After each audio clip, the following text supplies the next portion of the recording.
I'm Michelle from Cannabis with Michelle. I'm a certified cannabis health coach who helps people find relief from many different ailments using medical cannabis. In this series, I'll talk to patients and colleagues who have incredible health journeys with cannabis. They use cannabis as part of their treatment plan for everything from Crohn's to PTSD and chronic pain. We'll hear their stories about how medical cannabis has helped them manage their conditions and feel better than they ever have before. Thanks for watching.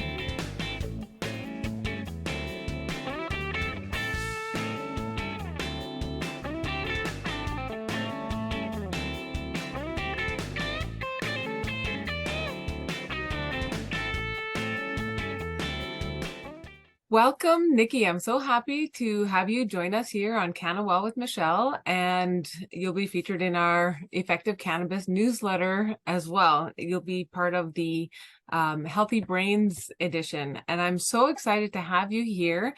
Nikki Lawley is a pediatric nurse and has suffered a traumatic brain injury. Tell us a little bit about yourself. Hi, Michelle. Thanks for having me. Honestly, I am a nurse by trade, but I'm no longer practicing. My injury took my career away from me in just literal second. It's kind of weird. It was just like any other day. I was working as a pediatric nurse in a large clinic setting, and a child came uncooperative for a vaccine. And when that happened, I was called in to assist, and it was routine. I mean, kids aren't real fans of injections. So what's interesting is my coworker is even littler than I am, and she couldn't handle this kid. And so I came in to help assist and got behind the child, because every time my coworker would go to give the injection, the kid would flap his arm like a duck. So I got behind the kid and the dad and just embraced the child against the father, and he was restrained. But what happened next is he literally tucked his chin, threw his head back into my head. I bounced into a wall and back into his head. Oh boy. Life changed right then and right there. I had 2 previous closed head injuries, but I always recovered from them. This one was completely different. I have always been the nurse, the healthcare provider, and now I found myself being the patient. And that was a really, really big adjustment, because when you are respected by your colleagues and by other nurses and doctors, you know, you're an equal. When you become a patient, you're now a patient. And now, because my injury happened at work, I became a patient of the workers' compensation system. That is a very unpatient friendly system. That is one that they have one sole goal in mind, and that is to get you back to work as fast as possible. And when they literally can't find a diagnosis that's super easy, like I didn't have a broken leg, I didn't have, a cast anywhere, you can't see a brain injury. It's truly an invisible illness. And so the symptoms that I was suffering were so significant. I literally couldn't get out of bed. The next day, I couldn't believe how much pain I was in. I mean, I literally felt like I was hit by a semi. From the moment my injury happened, I sustained a headache that was behind my eyes and at the base of my skull that still to this day I suffer from. And I never thought I would still be suffering symptoms. I mean, like I said, it's a blow to the head. People get them all the time. Look at all the football players, look at all the issues that they suffer. And yet here I am, this 46-year-old woman at the time that was literally like, oh my God, did that just really happen to me? And these doctors, and literally gaslit, made to feel like I was malingering, faking, a crazy 46-year-old woman. And I couldn't get answers, and they just kept prescribing more and more pharmaceuticals. At one point, I was on 16 different pharmaceuticals, and they were all like off label, meaning the doctors are prescribing just a bunch of different drugs, trying to figure out what's going to make me shut up and stop complaining. And just pacify me, whether it meant I was a drugged out zombie or whether it meant, they just to get me off their plate. Right. And as a caring nurse, I couldn't understand why they weren't hearing me. Yeah. Like we heard our patients and our kids' parents, they were our patients too, basically in a pediatric office, but we listened to them and there was no listening. It was all prescribing. You had 3 minutes, you're in, you're out. And I was on so many different therapies, saw so many different doctors, and literally I was helpless. I was hopeless. I had no will to live anymore after being on all these pharmaceuticals. That's When a tough place in there, right? it was horrible. I just couldn't get over all the antidepressants, the antipsychotics, the steroids, the anger management pills. All I did was cry in a corner. I was like absolutely 180 degrees different than what you're seeing today.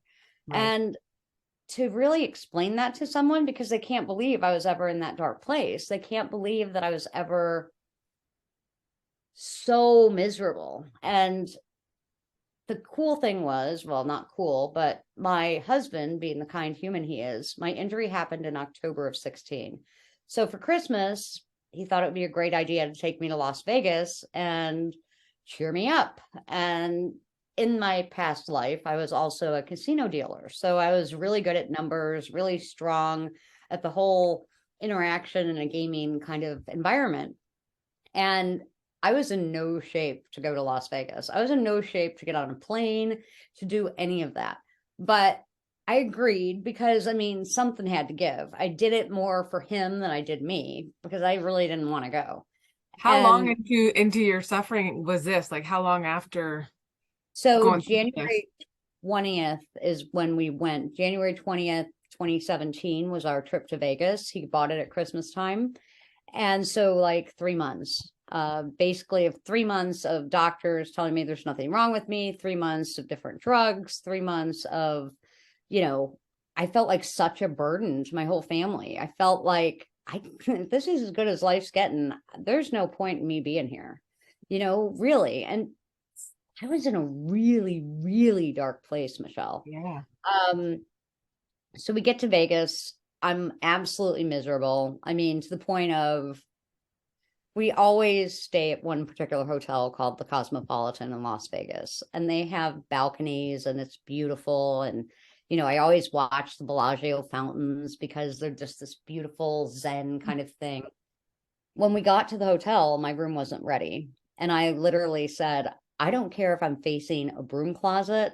I just need a room. You need to just find me a room. And so they did.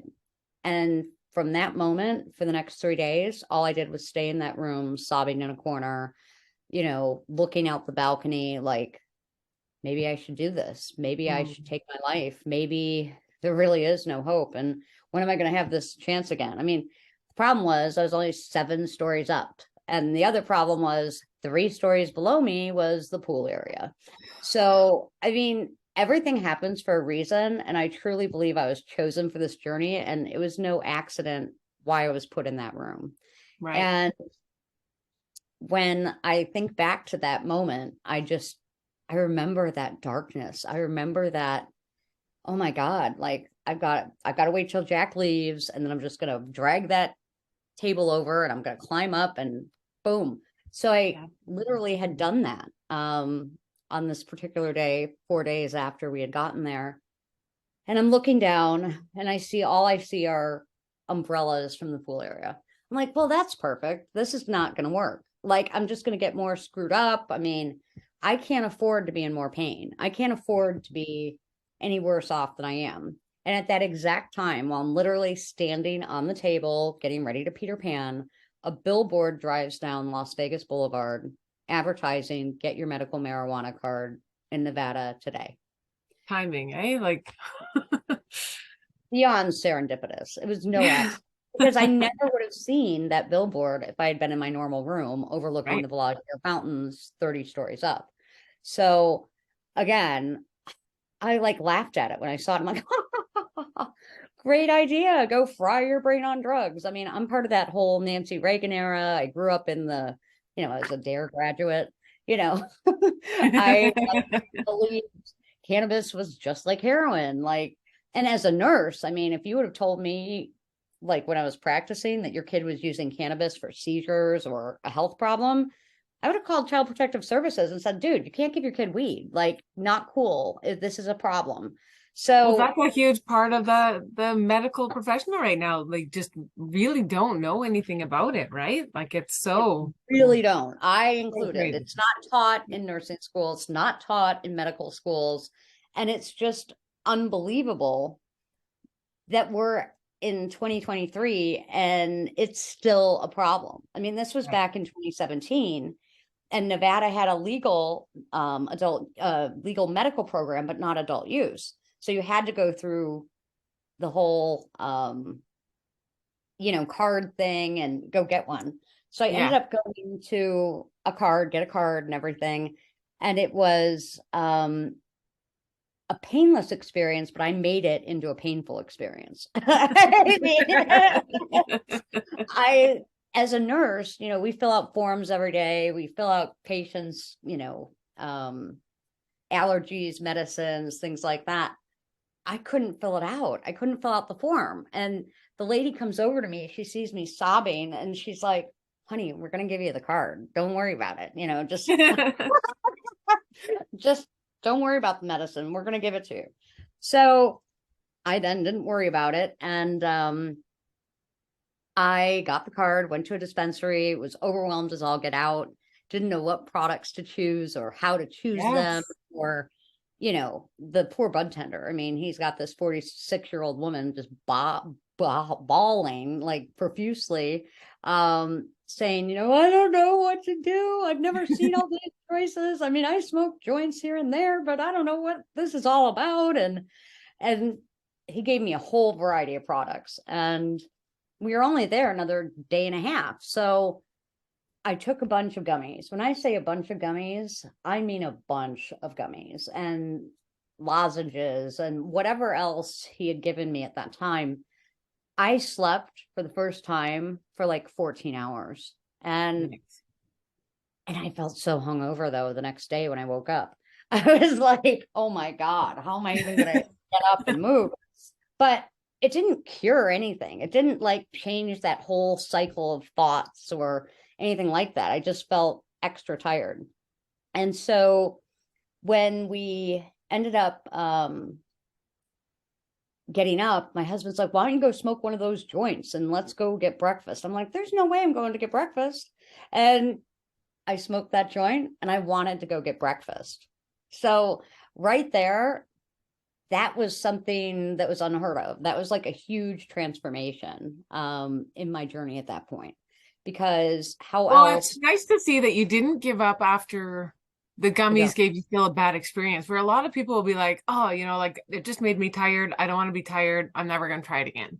But you were still persistent and you're like, okay, well, the gummies were like, meh, but smoking the joint changed me immediately. And that's where you started your deep dive, right? That is. But I expected to be able to come home to New York from this vacation because we had a Hmm. medical marijuana program, and I expected to be able to come back to New York and just do the same thing. Unfortunately, so I got this little bit of hope. I got this tiny little glisten of, well, Hmm. maybe this weed worked, like, again, I didn't know the difference between quote cannabis, weed, pot, it was And then all medical cannabis. right. Medical cannabis to me was a whole different thing. I really believe that, like, if you're going to a medical dispensary, it's like really special and it's like different from the shit the guy grew down the street, and it's not. but it was tested. So again, it was a whole learning experience. It was something I'd never envisioned. And so when I came back to New York, I told my workers' comp doctors, hey, I tried this medical cannabis in Nevada, and like I was able to come out of the hotel room. Oh, well, you smoked it. You just got high. And I'm like, but I didn't feel high. I felt like for the first Relieved. time a little bit of function coming back. Yeah, Hmm. no. It wasn't the pot. You were just in vacation. So then in my workers' compensation notes, it's went on vacation, went and smoked marijuana, and she's a drug seeker, and we need to be very careful with what we prescribe in the future. Oh, And this wow. is To take that terminology, drug seeker now, all of a sudden, like this, ooh, that's it harsh. was big, man. And I was like, I'm not a drug seeker. I'm the one that wants to get off the drugs. But being of that nurse mentality, you do what the doctors say. And if the Yes. doctors say this is what you're supposed to do, you do it because they're your above you. They're your respected colleagues. They're the doctor, they're the Yeah. prescriber. So you listen to them. And I tried to be that good patient and I tried to be that good girl and just blindly take all the drugs. But they were messing up my head so bad. And so then after I hear this from the doctor, I'm like, wow, maybe it is all in my head. Maybe that pot had nothing to do with that. Like, oh my God, you know? So then with not having a medical program in New York State that would recognize chronic pain as one of the symptoms.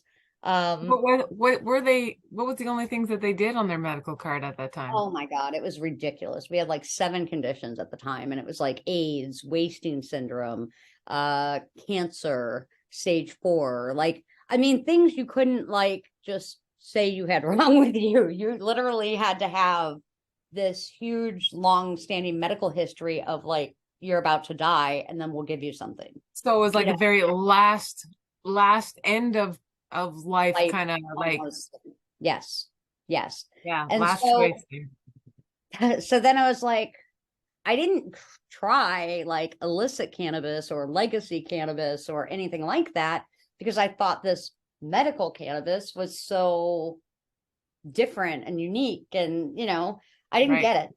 And so I went back on all the drugs, became hopeless all again.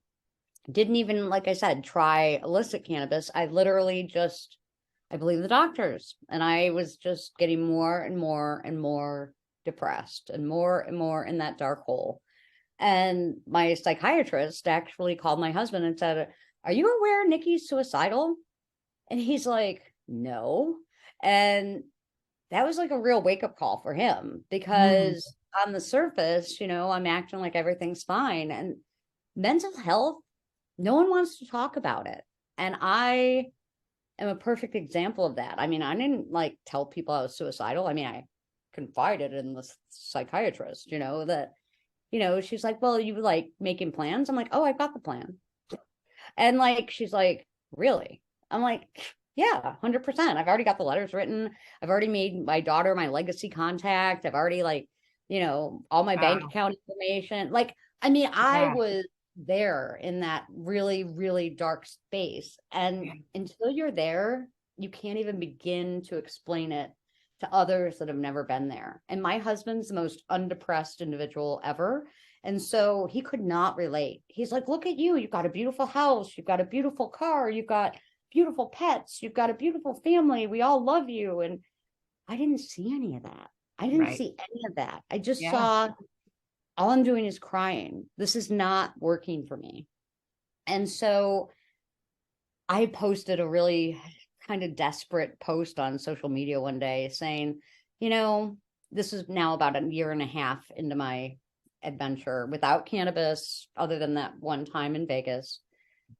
And I posted something along the lines of, you know, I found hope in what I thought was weed, but at the end of the day, it clearly isn't. I mean, I'm just so messed up and I don't know.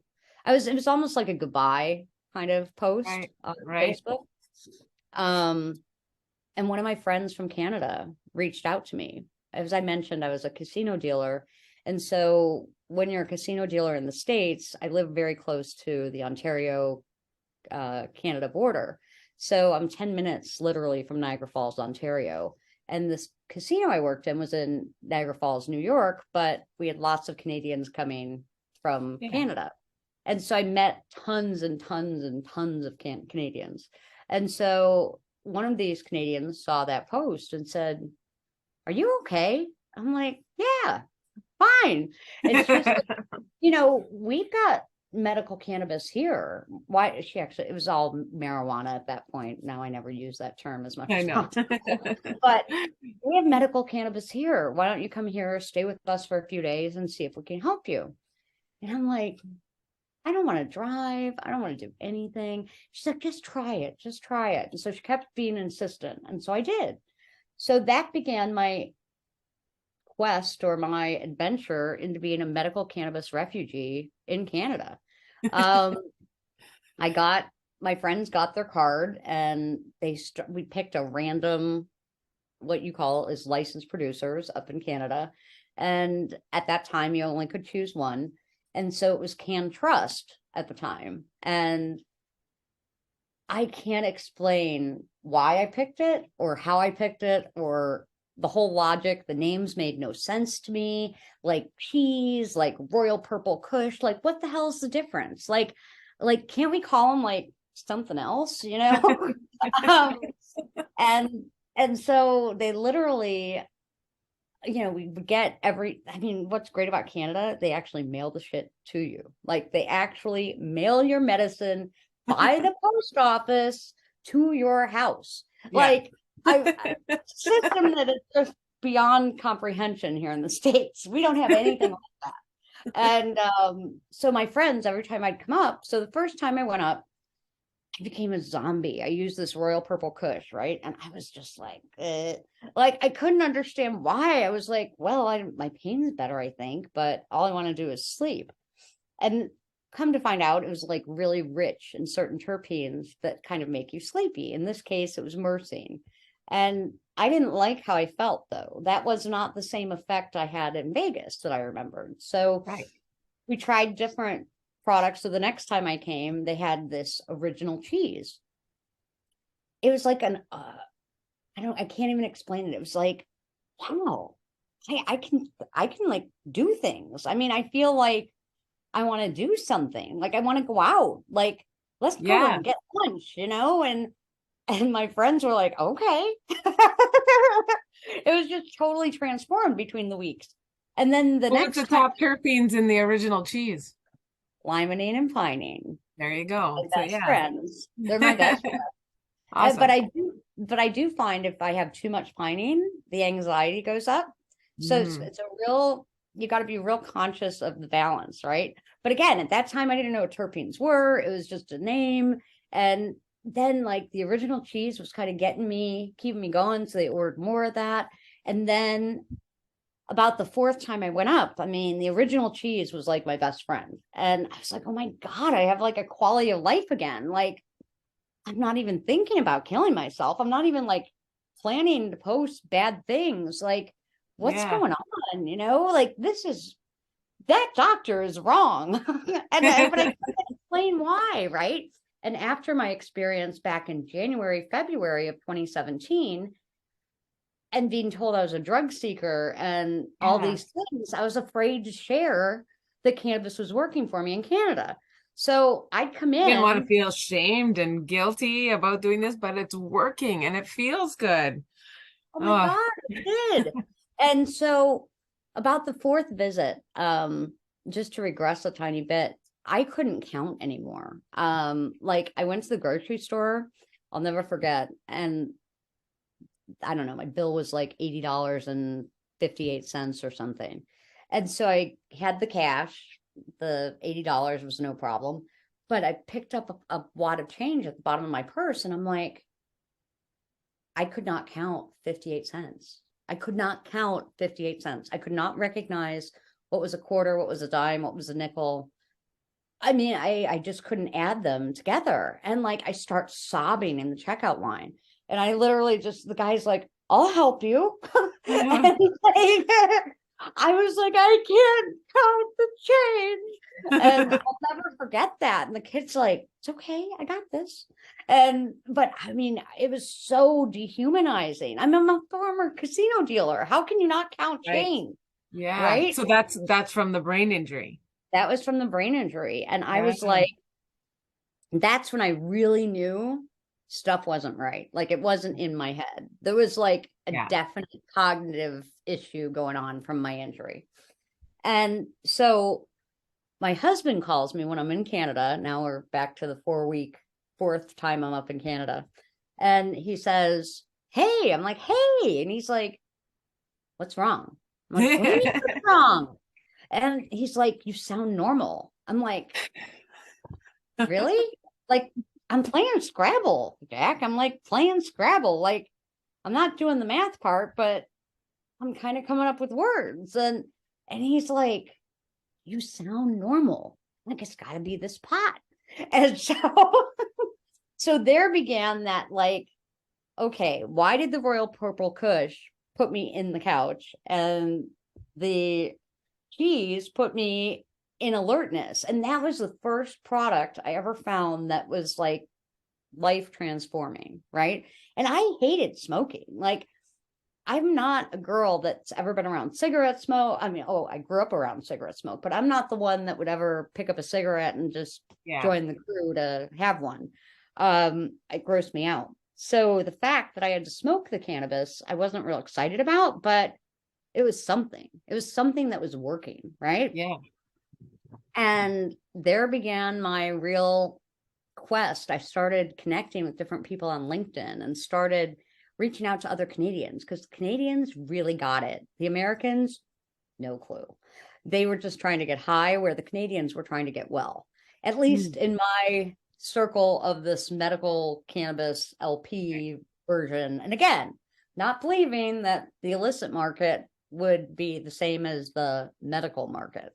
And so, I mean, isn't it like preposterous, the story, when you really think about it, how far we've come and, you know, really understand the plant and learn it. Yeah. And but there is still so much more to go when our dispensaries are still not selling by terpenes. They're still in indica and sativa and the, inbreeding of the plants so much. You can't trust that this indica doesn't have limonene in it, right? Or that this sativa isn't full of myrcene.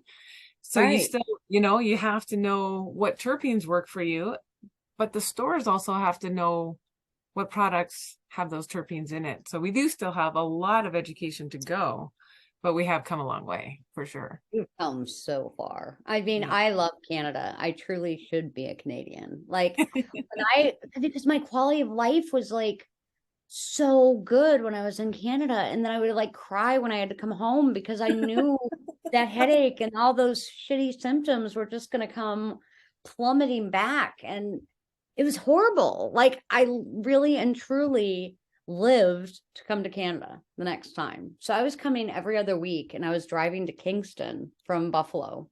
And I mean, that's like a 4.5-hour drive each way. And luckily it's all highway, so I didn't have to worry about getting lost. And my GPS became my best friend. I mean, whether it was going to the grocery store, whether it was going to Kingston, Ontario, it was the only way I could function, because I could not remember.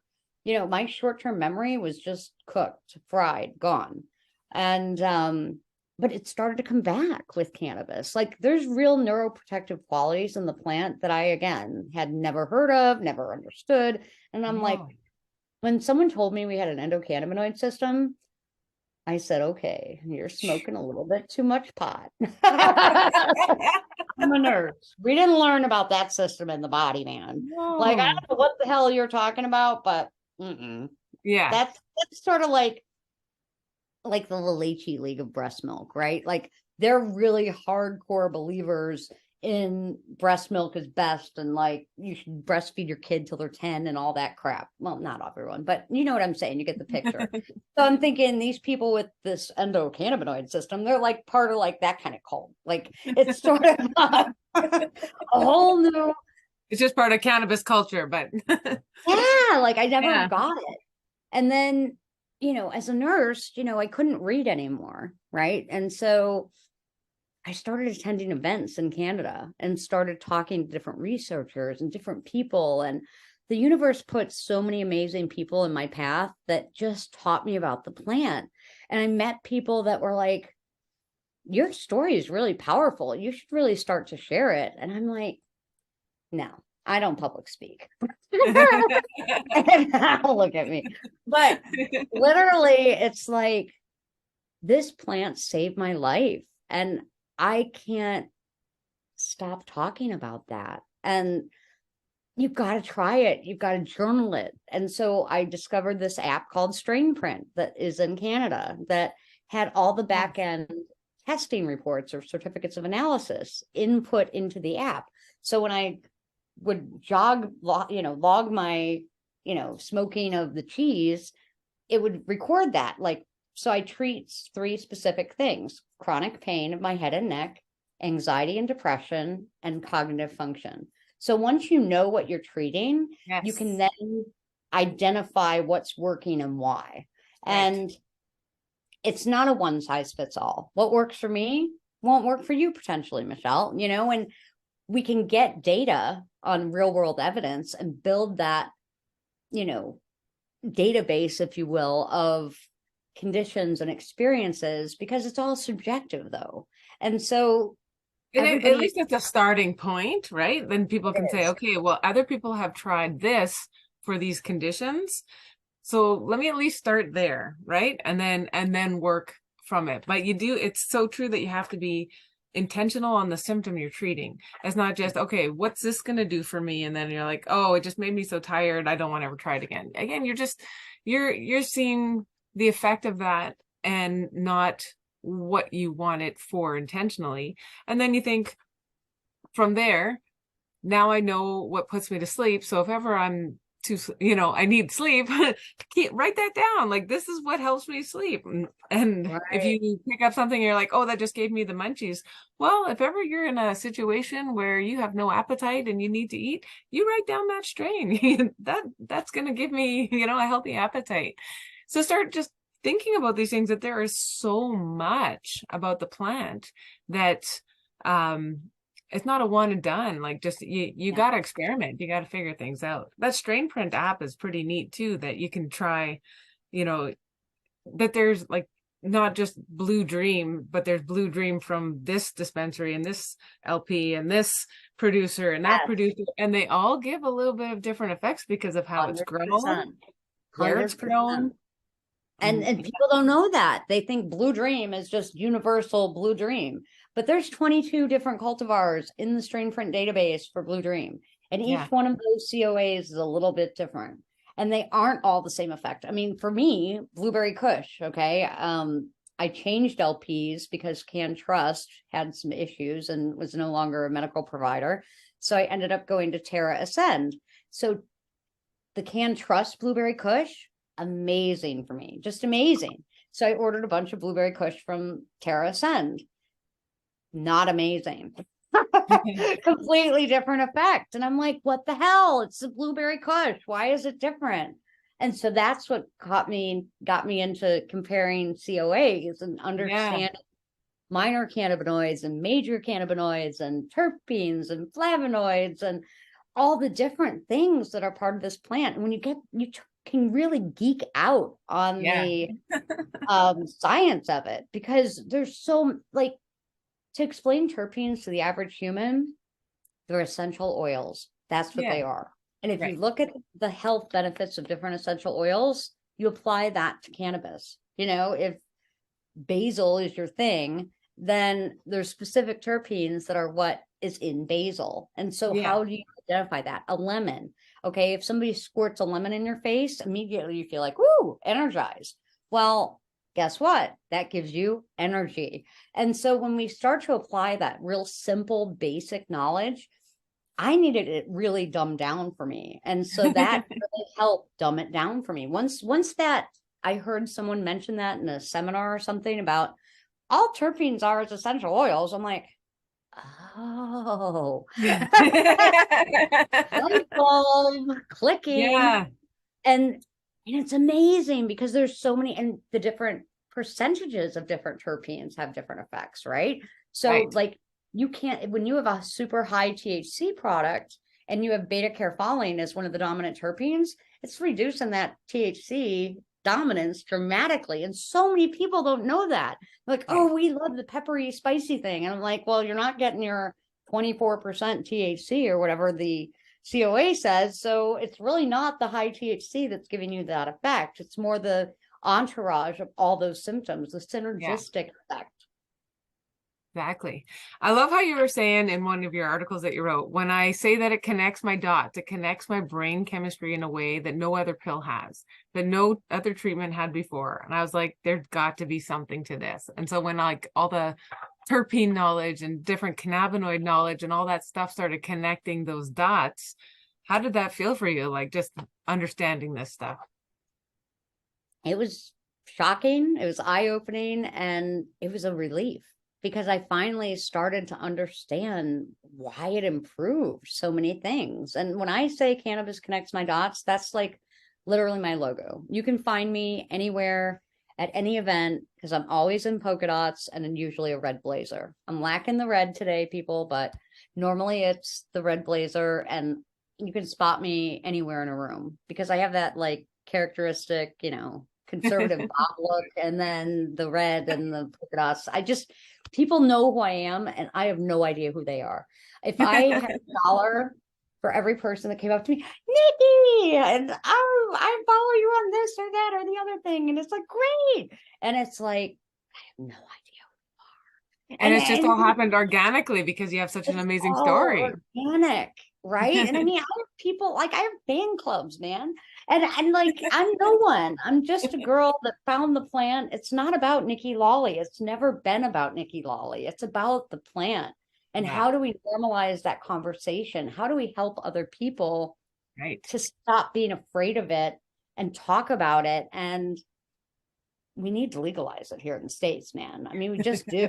It's just ridiculous. Like my condition doesn't know if I'm in New York State or if I'm in Texas. Okay. So knowing that I can go to jail for smoking a joint in Texas is a big problem because it's my medicine. It's no Right. different than an antidepressant or whatever. It's not the same thing. I always put it in the box of alcohol and cannabis, but it's really not. It's more Really not. like prescription and cannabis is Mhm. really how I view it. Yeah. My nose is just going crazy. Anyway, I get excited when I talk about cannabis. Clearly, my Well, nose and we does. haven't even hit on the other cannabinoids in there. Like we're talking THC and the terpenes, but there's so much more Oh to my goodness. CBD and CBG and the acidic components of all of these. And then in Canada, they're a little harder to come by, but in the medical states, they're exploring more of the other cannabinoids, THCV and CBDV and all these other cannabinoids in there. It's really exciting to see all of that coming through. But I still find that in Canada, being a recreational market, we are so flooded with the THC, and the higher THC, the better. And it's really a struggle to get any of those other minor cannabinoids in our market. So I'm like pushing to get more people interested in those cannabinoids and how you can still be so functional and getting so many benefits. So I know true. you were saying too about, how about we treat the whole human? If we learn the endocannabinoid system and what real homeostasis is, it really helps us to understand how, like doctors and they're treating just the physical part, but there's so much more to the endocannabinoid system and to our lives, treating the physical, the mental, and then the spiritual, and being able to feel all of that through cannabis is cool. What do you think on those subjects?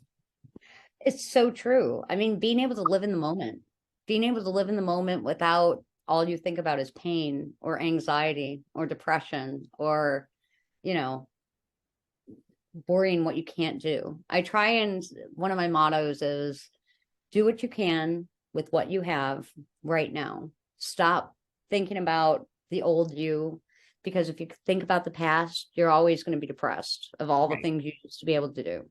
If you think in the future, all you're going to do is be anxious because you can't control the future. But if Yeah. you live in the moment right here and now, it can be transformative. I mean, I just had a little grandbaby a week ago, and the enjoyment I get, just being able to be present, and my daughter and son-in-law, amazing parents doing like everything right. they're just like, they're constantly thinking about, oh, his next speed, oh, his next this, his next that. I'm like, just look at how perfect he is. Just look at how happy his little face is. Just look at, we're always in this rat race to try and be better and moving forward all the time. And, I'm not saying don't have goals. I'm not saying don't, Yeah. look to the future, but I'm saying enjoy what you have right now. If I'm focusing on my conversation with you, Michelle, I'm not looking at my phone. I'm not like worried about, oh God, I haven't posted on LinkedIn in 2 weeks. I'm like freaking out because my followers might fall. Like, it's so stupid. Like, just be you and be your authentic, unapologetic self. I might not be everybody's cup of tea, and that's fine. There's a lot of people that aren't my cup of tea. It doesn't mean they're bad people. It just means we can coexist, though. We don't have to worry about everybody being competition. Let's collaborate. Let's Yes. build together. Let's build a reach that matters, because people might relate to my story, or they might relate to yours or someone else's. And we all connect with different people for different reasons, because cannabis connects our dots differently. And Yes. so and we just have to recognize that and realize that no one's perfect. No one's got it all figured out. And I'm the last person that does. But I think the reason I have so many followers and so many people interested in my journey is because I've lived it. It's not a hard thing for me to prep for a Zoom call. I don't look at notes. I don't look at anything beforehand. Like, I'm sharing my story, and whatever is of interest to the interviewer, I'm just me, Right. So one thing that is of interest to me is what is your current daily routine? How do you maintain things? You've come a long way in where you're at. You're feeling happier, you're feeling more functional, cognitive ability has kind of come back. What do you do to maintain that? I microdose all day. I smoke all day. A little bit all day. I never really get like a rebound effect because I always have a little bit in my system at all times. Right. And now I obviously couldn't bring my medicine home from Canada when I came to the US, because that's international drug smuggling. I'm not a proponent of that. So finding products in our New York State medical dispensary is a big, huge challenge. And why? Because in New York State, we're not allowed to have access to certificates of analysis. So we have no idea. We're just so it's even more weird. Like, they don't even call it, Blue Dream in New York State. It's an initial BLD is Blue Dream. But if you don't know that, you have no idea what you're getting, right? And then they don't have on the label, or even if you ask, like, you literally have to go through so many hoops just to get a certificate of analysis. And it's like ridiculous. It really, really is. And that just shouldn't be proprietary information. It's no different than ingredients on your spaghetti sauce, right? If you have an allergy to mushrooms and there's mushrooms in your spaghetti sauce, you can look at that. I have an allergy to certain terpenes, and I honestly don't know exactly what they are, because, like, honestly, my nose going crazy is probably from whatever I smoked earlier. And I don't know even what it was, because it came from an illicit market. I go to these different events and everyone's like, oh, smoke this, try this, and write a review on me. And I'm not a salesperson in that regard, right? I can just share what works for me and my journey. I'm not trying to tell anyone how to live their life or how to dose or how to consume, but I want to help them find what works for them. I want them to be able to be their own advocate, but they have to understand how to do so. And so for me, it's fundamental, the certificates of analysis and understanding what your 3 major cannabinoids are that are in that product or minor, and your terpenes, because we don't have access to that readily. And it should be a mandate. Like, it shouldn't be a luxury. Absolutely. I know. We still, like I said, we still have so much to do in this field. And every story, every interview, every article and everything that we put out there, we're helping the consumers learn more about it, learn more about themselves, understand that the endocannabinoid system, just when you get in balance, when you're in balance in your body, then those issues, the disease, the illnesses, the mental health, it's all, you know, lessened. Yeah. Yeah. Yeah. So what do you want to shout from the rooftops? How are you helping others? How are you making this your mission? My mission. I am shouting from the rooftops, do not judge what you do not understand. I am shouting that so loud and trying to bring awareness to invisible disabilities, whether it's mental health, whether it's traumatic brain injury, whether it's regular brain injury, like from strokes or whatnot. Let's all talk about compassion and kindness. Instead of judging people, maybe just take a step back and like, well, she's having a bad day today. Maybe it's just her, we don't have to hate that person. Just because we And disagree doesn't offer mean some kindness. kindness is a huge thing. And Yeah. that's probably the biggest thing that I've learned through this journey is the kindness of other people. I've had so many kind people, and this plant brings people together in a way that literally is life-saving. I mean, Yes. it saved my life, and the people in my network have saved my life. They've literally helped put me in a different mental capacity that I can process things. I've had subsequent head injuries since I started using cannabis, some much more severe than others.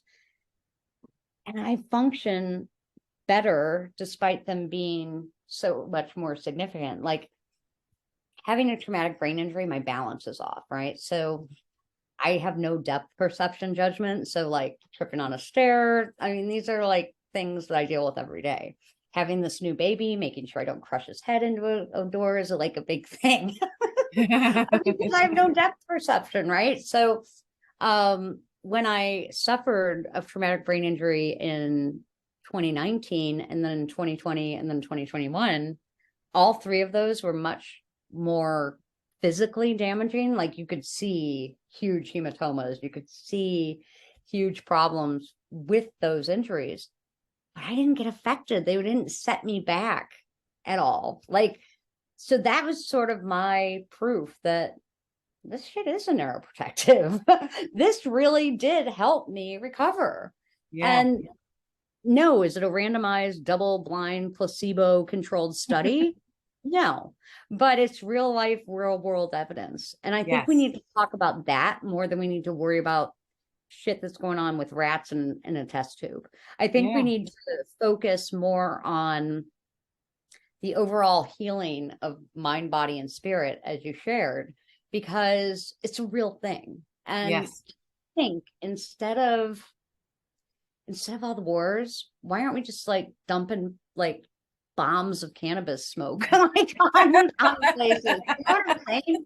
Like, there's a thing to this. Let's all take a step back, and instead of worrying about, I mean, it's not a cure-all, and I don't want to like seem like, I'm drinking the purple Kool-Aid, because I'm not. Right. I'm very realistic, and it doesn't cure my brain injury. It just allows me to manage my symptoms, and it allows me to live in the moment. So those are the things I'm kind of shouting from the rooftops. I'm very active, not very, but I'm active in the political sphere of things in the States, and, sharing my story with politicians. They're like, really?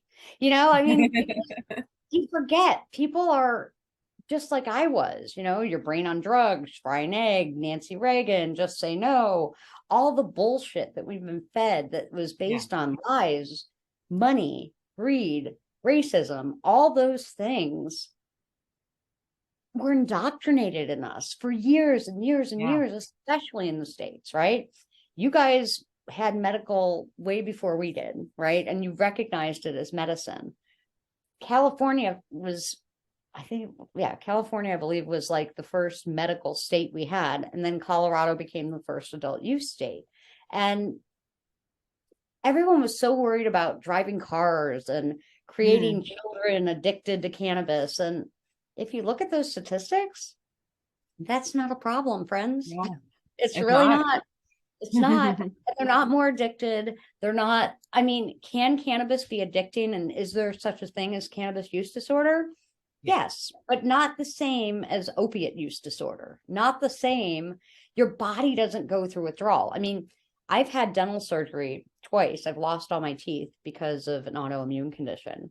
And I couldn't smoke for 8 days. And it was like, I tried everything. I tried suppositories, I tried gummies, I have a unique digestive system. So I lack the cytochrome gene that metabolizes things in your liver that allows you to feel gummies and tinctures and things like that. So, and I've learned that through trial and error and DNA testing and various things. But, it's not a one size fits all. And when you figure that out, that you can be well and not high, you Right. can really tailor your experience when you know those COAs, when you know how your body reacts to them. That's why I loved the whole journaling experience in Canada with Yeah. Strain Friend. I mean, it was super easy, it was super user friendly, but we don't have that in the States. I mean, there are apps that are trying to mimic it, but they don't have the back end COAs. We could, like we just said about the Blue Dream in Canada, same problem exists in the States, different states. I mean, I've sampled thousands and thousands of products. I mean, I literally am the best tester ever because I metabolize THC so fast that I was a judge at Grow Up in Canada in Niagara Falls. And I was great at it. But the problem was there wasn't consistent dosing, meaning it was blind, testing, and they literally gave you a couple nugs and you either roll the bomber, a big joint, or you might have used a bong to inspire. Each way you consume gives a different effect. And so one of the things I'd like to see for these judging experiences is, like, you have a company in Canada called Pinners, right? They make really fine, small joints, right? I believe that if you're going to do a competition, it should still be blind. You don't know what the product is, but they should all be consistent pinners for everyone to experience the same effect. Like whether it's two, that you have two little pinners, or three, whatever it is of each strain, then you can sample it in a way that makes sense.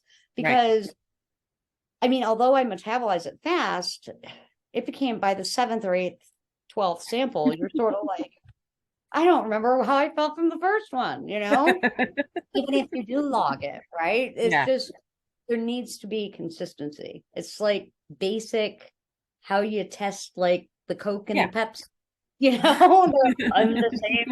same amounts, same things, you know what I mean? You don't know what you're looking at.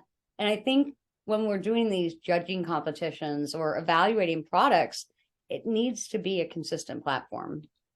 For sure. Agreed. Didn't mean to digress. Well, that's a fun part. I'd love to be a judge at an event. That would be fun. Yeah, it was super fun. And like I said, everyone knew who I was. I had no idea who they were. And I mean, people brought me samples from the grows from like all over. Like somebody from Manitoba found me and they're like, I know who you are. I knew you were going to be here because I saw that you were going to be a judge. I want you to take my cannabis and try it. I'm like, awesome. And I couldn't even thank that person because like it was in a bag that didn't have any kind of labeling or anything, right? And I mean, it was good, but I don't remember the name of it. You know what I mean?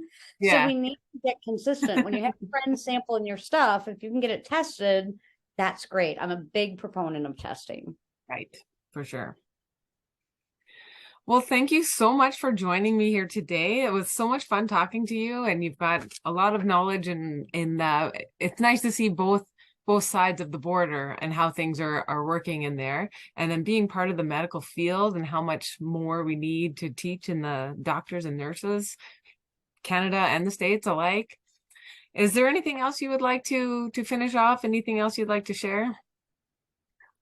Just if you guys are interested in learning more about the story, feel free to follow me at Nikki Lawley or NikkiandThePlant.org. I have social media handles all over on YouTube, Facebook, LinkedIn.